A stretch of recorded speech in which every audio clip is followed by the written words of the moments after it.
I would now like to call on Professor Wei Shen. He is Kogon Distinguished Professor of Law at Shanghai Jiao Tong University Law School, and prior to teaching at the law school, he practiced in major US and UK firms in Shanghai, Chicago and Hong Kong for a decade, primarily assisting multinational clients in their China-related transactions, such as foreign investment, private equity, mergers and acquisitions, project finance and commercial arbitration.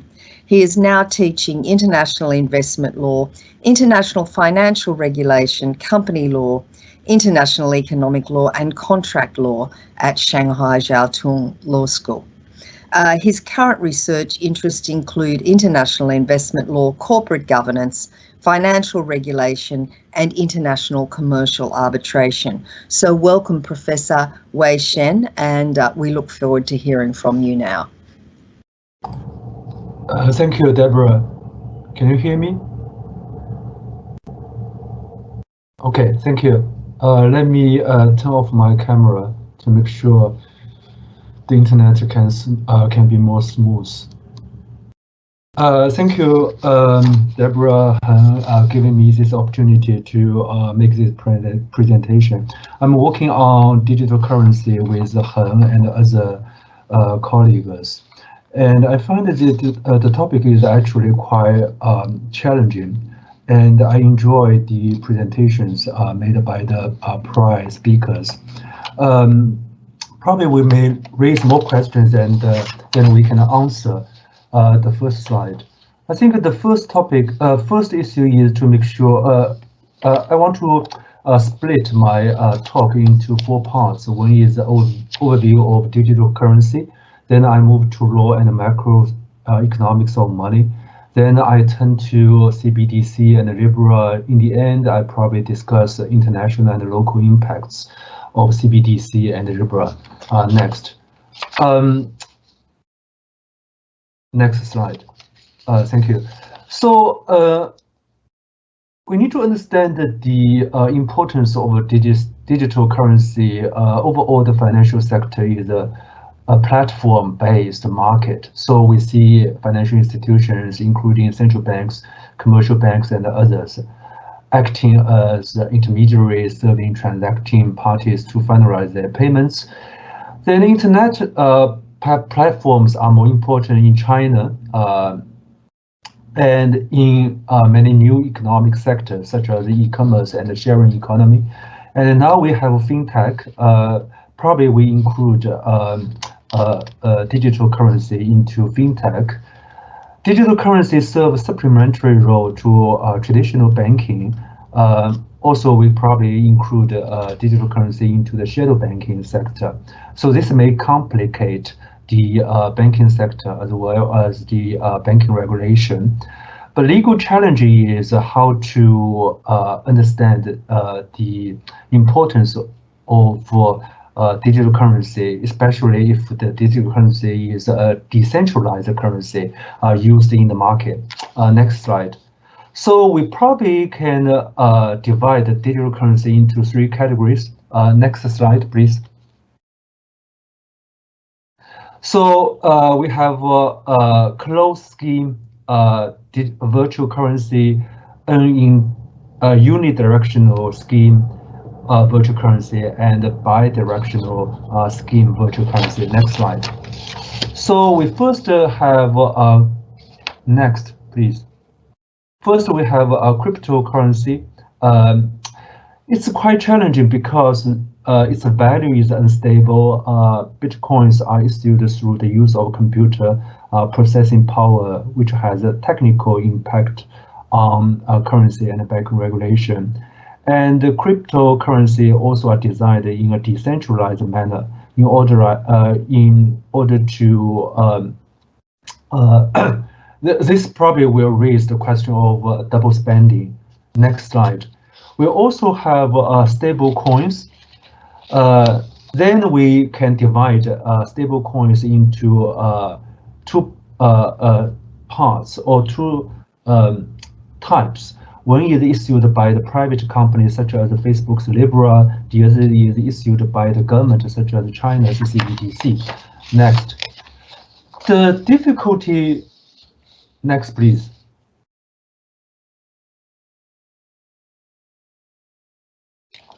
The difficulty is how to understand digital currency, Libra, CBTC from monetary perspective. For example, monetary policy is needed to control interest rate as well as money supply.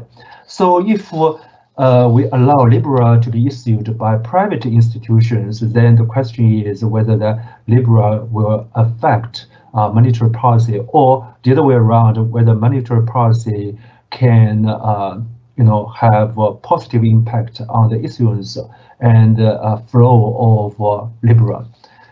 Next.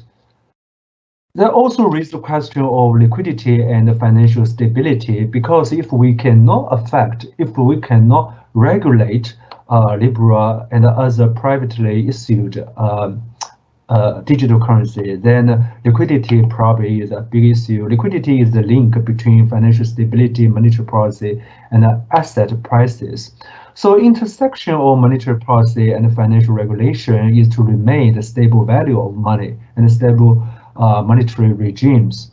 So especially in the economic downturn with easy money policy, monetary policies, then the engagement of digital currency, cryptocurrencies in the financial system will increase the risk undertaken by the banks and other financial institutions. So consideration should be given to the fluctuation of a financial cycle. For example, whether we can have stricter financial regulation or looser regulation to be implemented in different financial cycles. Next, we have the other challenge is to define the legal nature of digital currency. We probably can rely on different theories or different academic norms or doctrines to understand the nature of money. For example, commodity theory of money. If this is the theory to define the legal nature of digital currency, then the question is how to use the monetary policy, right? Next, the other theory is so-called state theory of money. This probably is used to justify money is only issued by the central bank because the state backup is the key of having the money. Then the question is, in countries with a history of high inflation, prices may be quoted in different currencies, as the latter has a more stable value than the local currency. The state cannot always conduct effective monetary policy. Once the issuing entity gains a monopoly, it may abuse the monetary power. Next. The other way of understanding money is the so-called societary theory of money. Is eventually it depends on the people's trust and confidence in the money. So as long as, for example, Libra is recognized by the people for the use for the transaction, it can be treated as money. Next. We probably also look at credit theory of money. For example, Minsky said everyone can create money. The problem is to get it accepted. So eventually that depends on the market, depends on the market players to accept digital currency. Next. So money, if we look at IMF agreement, so currency includes without limitation coins, paper money, bank balances, bank acceptances, government obligations issued with a maturity not exceeding 12 months. That's the idea of money, or the legal definition of money.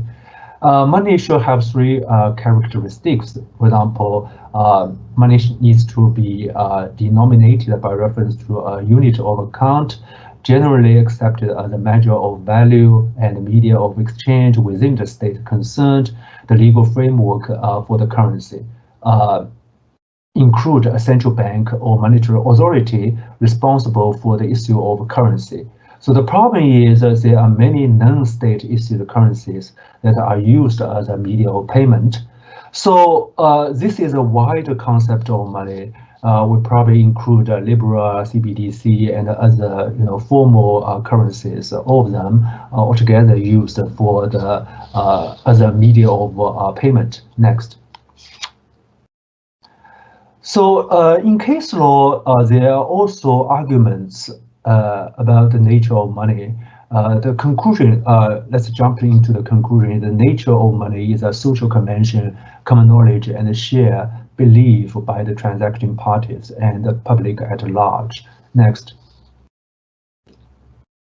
So specific attributes that distinguish money from other goods or properties are negotiability, abstraction, untraceability, finality. All of these are important in legal framework to understand the nature of CBDC as well as Libra. Next. So no matter what Libra will be recognized, what CBDC will be, as Han explained in his talk, there's a necessity in regulating money, Libra, CBDC eventually. That's because the systemic importance of money and payment scheme risks attached to the use of the CBDC, Libra, as well as other currencies. So money is troublesome and is a three-edged weapon. It could be used for profit motives, lending at interest, or gambling finance. Next. So it's hard to regulate money and the money market for various reasons. For example, money exists in various forms. The market always has motivations to invent new money, no matter how restrictive the money market will be. A clear legal definition gives rise to regulatory arbitrage. Next. So, as Han said, CBDC is a very popular topic, not only in China, but also abroad. But the nature of CBDC is not 100% clear at this moment. As the central bank said, PBOC said, described in its reports as well as some officials' statements, basically CBDC is an electronic form of Chinese yuan. So if that's the case, probably we should not overestimate the importance of CBDC in the future. And we need to wait and see how it will be used and spread into the market, and how it will be especially used in the cross-border context. So at this moment, it's quite clear CBDC will be centrally and solely issued by the CBDC. So it's a very different version of electronic payment or electronic currency from Libra. CBDC is solely controlled by the CBOC and is embedded into the regulatory system. So it will be heavily and tightly regulated by the central bank in China. If that's the case, again, this probably will not have a huge impact on the global market. CBDC works like digital cash and only acts as an intermediary. So it probably doesn't affect liquidity in the market, because it's the PBOC will cut a chunk of the M0 and use CBDC instead of physical currency. Next. And Libra's technical foundation is quite different from conventional currencies. So basically, it's based on centralized blockchain run from the servers of Libra Association members. So technically speaking, it will raise some technical concerns, for example, privacy, data protection, and so on and so forth. Next. CBDC has the same legal status as the Chinese yuan, the only fiat currency issued by the CBDC. In China, e-payment environment has matured. In China, payment environment has matured to the point that e-money already rules. So over-reliance on private sector e-payment has resulted in some substantial risks to the entire financial system and the macroeconomy. This probably is the largest concern to the PBOC. That's probably the reason for the PBOC to issue its own CBTC, its own electronic version of currency. I guess this probably is the legitimacy to use CBDC in the Chinese context, because e-payment system is overlarge at a certain point. So this platform economy needs to be regulated. So the PBOC creates a competitor to marginalize or to squeeze out some portion of the market out of the private payment system. Next. So compared to CBDC, Libra is quite different. Libra is a privately issued currency, so it can be also viewed as an e-commerce commodity. So private currency met its temporary decline in the US. Looking at the development of US banking law and monetary policy, fundamental questions arise regarding what a functional and effective cryptocurrency regulatory environment might look like. So we don't know that part yet, although the White House once said it will not allow Libra to be issued and used in the official payment system. So it's still quite unclear to me or others what will Libra be the case in the payment system and circulation system in the future. Current US law doesn't offer direct answers to the fundamental questions about private digital currency. For example, should the federal government restrict particularly a particular private currency? Should the federal government limit private currency issuance to tightly regulatory institutions so that the government can incentivize or mandate certain desirable features? Next. So if Libra is treated as a commodity, then the question is how to regulate. This, right? Libra is used as a currency in some context. So that's a contradiction we have to face. Next.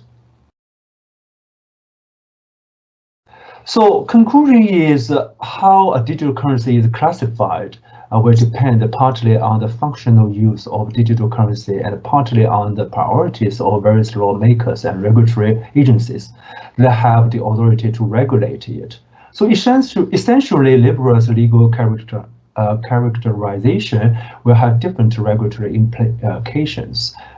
It definitely will be different from Chinese CBDC in the future. Next. So, for example, cross-border effects. I guess Libra will be used in a cross-border context, but CBDC in the beginning, at least in the beginning, will be only used in the Chinese context. Then probably we should not overestimate the importance of CBDC in the cross-border context. For example, it will change the landscape for renminbi internationalization. It will change the landscape of the SWIFT payment system. Probably not. Next. The other thing is impact on interest rates. If what PBOC says is correct, then CBDC will be used only as an electronic version of renminbi. If that's the case, probably it won't have any impact on the interest payment or interest rate. because the PBOC will just regulate CBDC as well, same as physical currency. Next.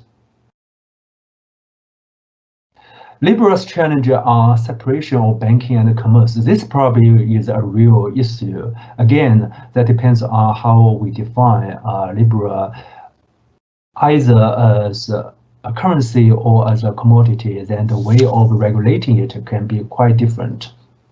Next. So problem is we have some problems here. At least in my view, one is a problem related to speculative price. That the measure is how to stabilize currency value. Next, the other problem, the second problem is monetary policy implementation. So we need to rethink the role of a cryptocurrency platform.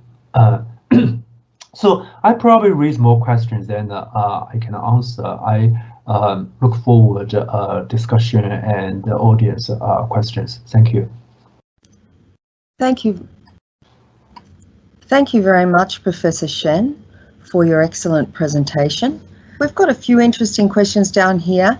I guess one of the questions we've got there is when we talk about financial inclusion in the context of CBDC, why is it that current electronic money formats can't bridge the financial inclusion requirement, but CBDC can?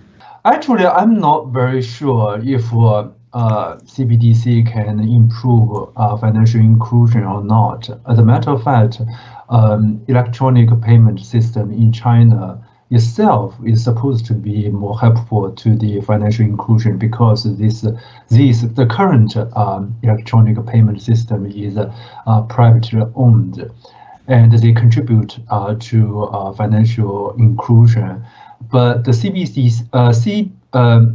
central bank PBOC says the CBDC will be more helpful because of its convenience, its low transaction cost, and its safety. That's the reasons quoted by the PBOC. But we will see whether that will really happen. Thank you. Wei, how will CBDC best engage with the existing commercial and regulatory issues? I'm talking about Chinese CBDC, because Chinese CBDC basically will be issued by the PBOC, the central bank. So I guess it will be regulated same as physical currency, renminbi, in Chinese context. So that's my understanding. Yeah.